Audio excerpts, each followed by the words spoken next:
ایک حدیث میرا دل کرتا ہے آپ کو یاد ہو جائے، مستدرک للحاکم میں حدیث ہے۔ حضرت انس بن مالک رضی اللہ تعالیٰ عنہ فرماتے ہیں ایک بھائی حضور کی بارگاہ میں بیٹھا رہتا تھا، نکما نہیں تھا، شارحین حدیث کہتے ہیں کہ کسی مجبوری سے وہ کام نہیں کر پاتا تھا، یا کرتا تھا تو کام آگے نہیں چل پاتا تھا، ذہنی صلاحیت ہی شاید زیادہ نہیں تھی۔ یہ حدیث مشکات میں بھی موجود ہے، مستدرک للحاکم میں بھی موجود ہے۔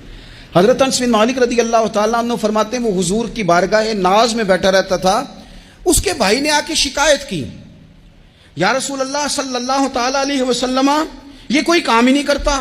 کوئی محنت نہیں کرتا، کوئی جدوجہد نہیں کرتا، آگے نہیں بڑھتا،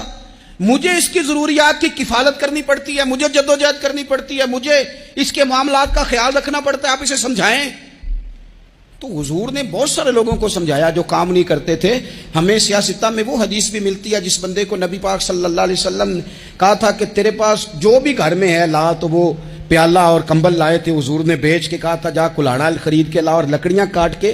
تو بیچ کے اپنا اور اپنے گھر والوں کا پیٹ پال۔ یہ ساری باتیں اپنی جگہ پر یہاں نبی پاک نے ایک روحانی مسئلے کا حل بھی بتایا۔ اللہ کے محبوب علیہ السلام سے عرض کی حضور یہ یہیں بیٹھا رہتا ہے اور سارے ہی کام مجھے کرنے پڑتے ہیں۔ تو حضور نے نظر مبارک اٹھا کے بھائی کی جانب دیکھا جو بھائی کا شکوہ کر رہا تھا، تو کریم محبوب فرمانے لگے ہو سکتا ہے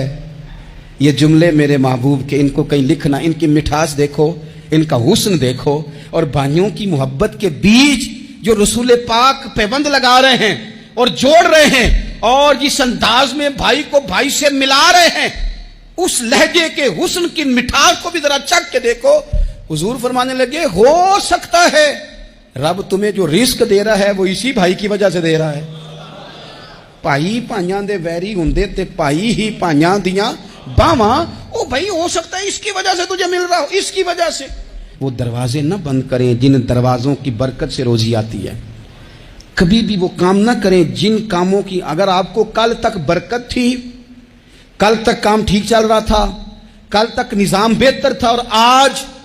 آپ کو محسوس ہوتا ہے کہ کہیں کمزوری آ گئی ہے، کہیں حالات اس طرح کے نہیں رہے، تو پھر آپ غور کریں کہیں ایسا تو نہیں کسی غریب کا آپ کے گھر سے رزق جاتا تھا اور آپ نے بند کر دیا،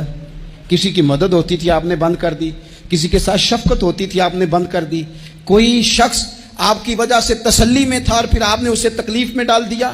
اللہ کے محبوب نے فرمایا تمہارے کمزوروں کی وجہ سے تمہیں رزق دیا جاتا ہے، تمہارے ضعیفوں کی وجہ سے تمہیں رزق دیا جاتا ہے۔ تم نے تو ایک بندہ یہ کہہ کے نکال دیا کہ جا تیری تنخواہ میں نہیں دے سکتا،